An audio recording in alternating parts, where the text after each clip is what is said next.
In this screencast, you will see how to grade form participation with a rubric.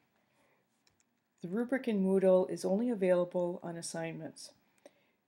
If you use an indirect method, you will be able to create a rubric to use to evaluate students' form participation. In this course, I've added a forum, Share Your Ideas. And what I want to do is to be able to evaluate students' participation using a rubric. When I edit the form, you will see that there is not the option to grade the form with a rubric. I'm going to suggest when you want to use a rubric to evaluate form participation, select No Ratings. And the reason for this is you don't want this form activity to show up in the Moodle gradebook if you are using the Moodle gradebook. Now, one way you can use the rubric is to create an assignment that you place in a section in the course that is a hidden section. I've added an assignment and I've labeled the assignment Evaluate Form Participation. What I'm actually going to do right now is I'm going to rename this. I'm going to give it a name similar to the one used for the actual form so that I can recognize it in the gradebook and that students will recognize it in the gradebook. I'm going to edit this assignment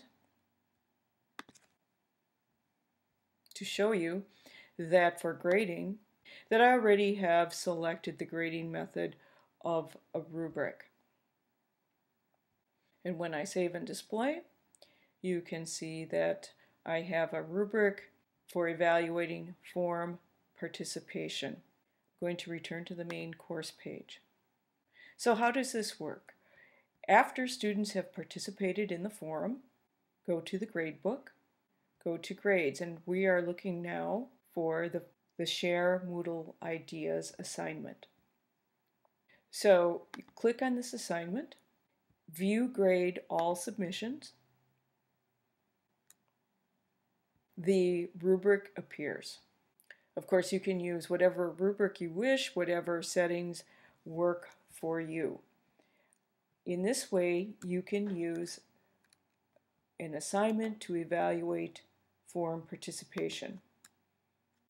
Up until this point in the video, this section has remained visible. When you hide the topic, which is what you need to do to prevent the student from accessing the assignment in the course, click on Hide Topic.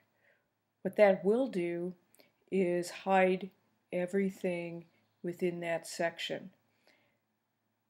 You do need to make the actual assignment that you want to appear in the gradebook visible. To do that, select Show. The reason for this is, especially in a class that's fully online, if you would list this assignment in a section that's available to students, it could become very confusing. They may think that they need to actually complete an assignment. In this way, students are unable to access this section, and this assignment only appears in the gradebook, and then the teacher and the students access this rubric via the gradebook. There is one little exception to this. If you use the activities block, this assignment will be listed on the activities block and students may access it. You may want to add something to this for students so that they don't think that this is an assignment for completion. If you work in a blended course in a face-to-face situation, then you may not need to hide this assignment in a separate hidden section. Instead, you could simply list this underneath the form that you are using, because you will be available and accessible to the students to explain that no, you don't actually have an assignment to submit.